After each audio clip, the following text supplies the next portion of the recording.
3p/5 বললাম। এবার আমরা i সমান সমান কি জানি, p/t/100। এবার i এর মান বসিয়ে দেবো, 3p/5 is equal two pr। আর এর জায়গায় কত বসাবো, t এর জায়গায় কত বসাবো, 10, নিচে 100, সূত্রের 100 বসিয়ে দিলাম, তাই তো?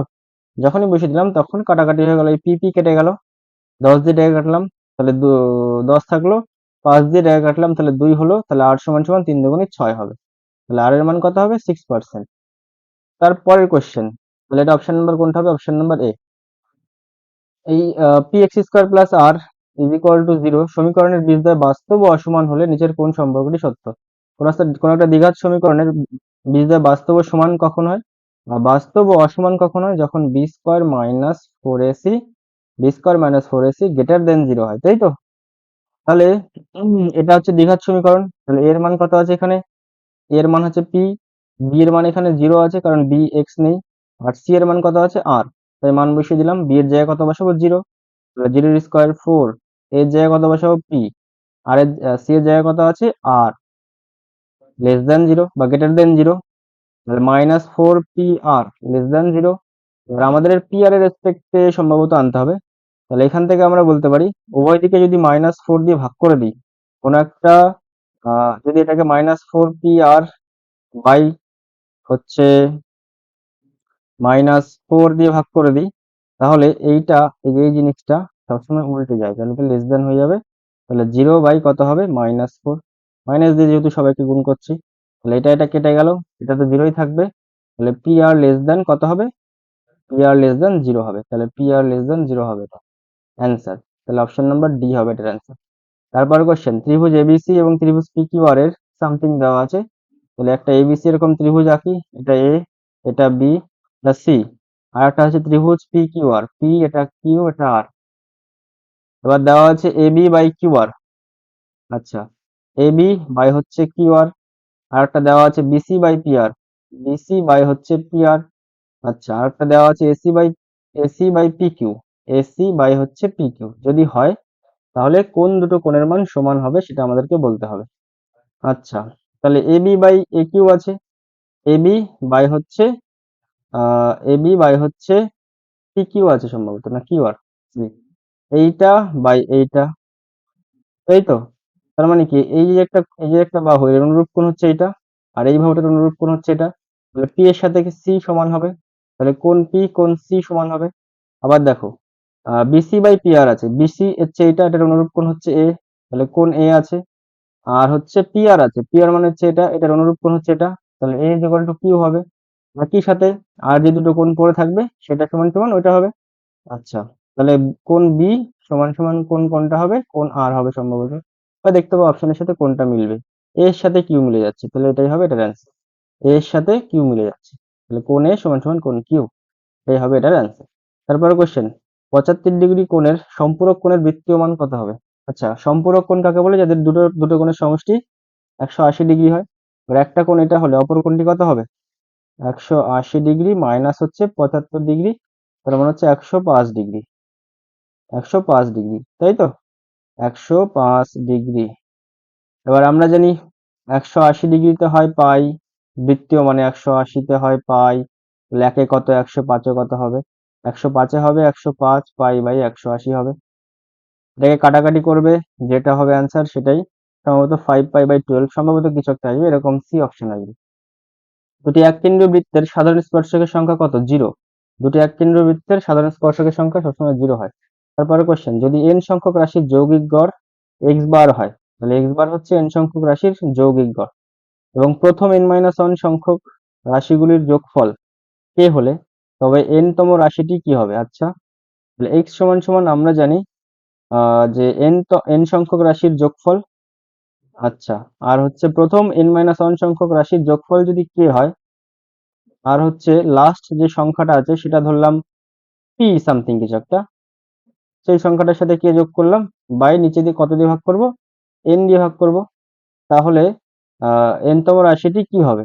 আচ্ছা, এন তম রাশিটি হচ্ছে এন, এই যে এটা, তাহলে আমরা এখান থেকে বলতে পারবো সেটা হচ্ছে এটা সামথিং, তাহলে এন সমান সমান বলতে পারবো k plus P by x bar, তাই তো? যদি আমরা মোট যৌগিক গড় থেকে, মানে হচ্ছে মোট যৌগিক গড় এক্স বার তার সাথে যদি n-তম রাশিকে গুণ করি, তাহলে এটা হচ্ছে মোট যেটা পেলাম সেটা। তার থেকে যদি আমরা k সংখ্যক রাশির যৌগিক গড় বাদ দিয়ে দিই, তাহলে n-তম সংখ্যাটাও আমরা পেয়ে যাব, তাই তো? তাহলে n-তম সংখ্যা পাবো কখন? যখন মোট যৌগিক গড়ের সাথে n গুণ করব এবং তার সঙ্গে ওই n-1তম যে সংখ্যাটা তার যৌগিক গড়কে আমরা বিয়োগ করে দেবো, বা যোগফলকে আমরা বিয়োগ করে দেবো। তাহলে n-তম সংখ্যা কখন পাবো? x বার n মাইনাস k করলে এটা আমরা পেয়ে যাবো। তো পরের কোশ্চেনটা দেখি কি আছে। তারপরের কোশ্চেনটা আছে, একটি মেশিনের বর্তমান মূল্য p টাকা, প্রতি বছর মেশিনের মূল্য 12% হ্রাস পায়, তাহলে n বছর পরে দাম কত হবে? তাহলে n বছর পরে ধরলাম p হবে, a হবে, তাহলে 1 minus 2r/100 two the power n, তাই তো? এটাই হবে এটার দাম। 2 দিয়ে টাকা যদি কাটো তাহলে 50 হবে, তাহলে p into 1 minus r/50 two the power n হবে এটার অ্যান্সার। তারপরে কোশ্চেন এটা, বা a/2 is equal two b/5 is equal two c/8, a এর 50% ইকুয়াল টু b এর 20% হলে c এর কত হবে? এই অঙ্কটা অনেক জায়গায় করা হয়েছে, c এর সম্ভবত 12.5% হবে। কিভাবে করতে হয়? আগের অনেকগুলো সেটে ছিল, তাই এখানে আর করাচ্ছি না।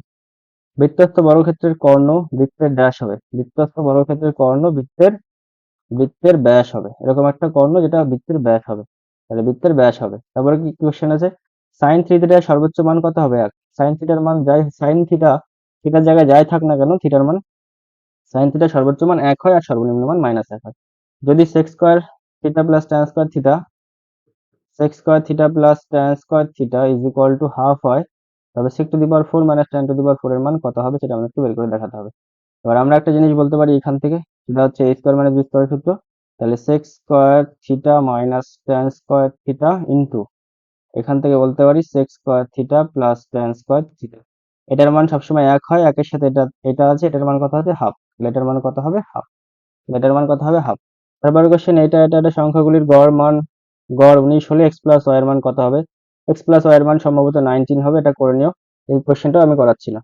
তারপরে কোশ্চেন, চক্রবৃদ্ধি সুদের ক্ষেত্রে নির্দিষ্ট সময় অন্তর আসলের সঙ্গে আহ চক্রবৃদ্ধি সুদের ক্ষেত্রে নির্দিষ্ট সময় অন্তর আসলের সঙ্গে যোগ হয়, তাই আসলের পরিমাণ বাড়তে থাকে, ঠিক 1 বছর পর গিয়ে ওটা আসলটা ধীরে ধীরে বাড়তেই থাকে, এটা আর কমে না। এই সমীকরণের বীজদ্বয় পরস্পর অনন্যক। আচ্ছা, পরস্পর অনন্যক হলে কি হবে? না, একটা বীজ আলফা হলে অপরটা 1/আলফা হবে, তাই তো? একটা বীজ আলফা হলে অপরটা 1/আলফা হবে, তাহলে বীজদ্বয়ের গুণফল সবসময় কি আসার কথা? 1। তাহলে আলফা ইন্টু 1/আলফা, তাই তো? তাহলে বীজদ্বয়ের গুণফল 1 আসতে হবে। তাহলে B C by A, C কত আছে? 3, এ কত আছে? 3, এটা কাটলাম 1 হলো। তার মানে কি বীজদ্বয় অবশ্যই অনন্যক হবে, একে অপরের অনন্যক, এটাও সত্য হবে। আচ্ছা, অর্ধবৃত্তের একটি মাত্র ব্যাস আছে। অর্ধবৃত্তের একটি মাত্র ব্যাস আছে, সত্য। সত্য কি? হ্যাঁ, হ্যাঁ, হ্যাঁ, একটা অর্ধবৃত্ত এরকম হয়, তাহলে এর একটাই মাত্র ব্যাস থাকে, এই যে এটা, তাহলে একটাই মাত্র ব্যাস হবে, তাহলে এটাও সত্য। এবার question, sine theta dot cos theta positive 1 হওয়া সম্ভব কিনা, মানে 1 এর থেকে বড় হওয়া সম্ভব কিনা সেটা।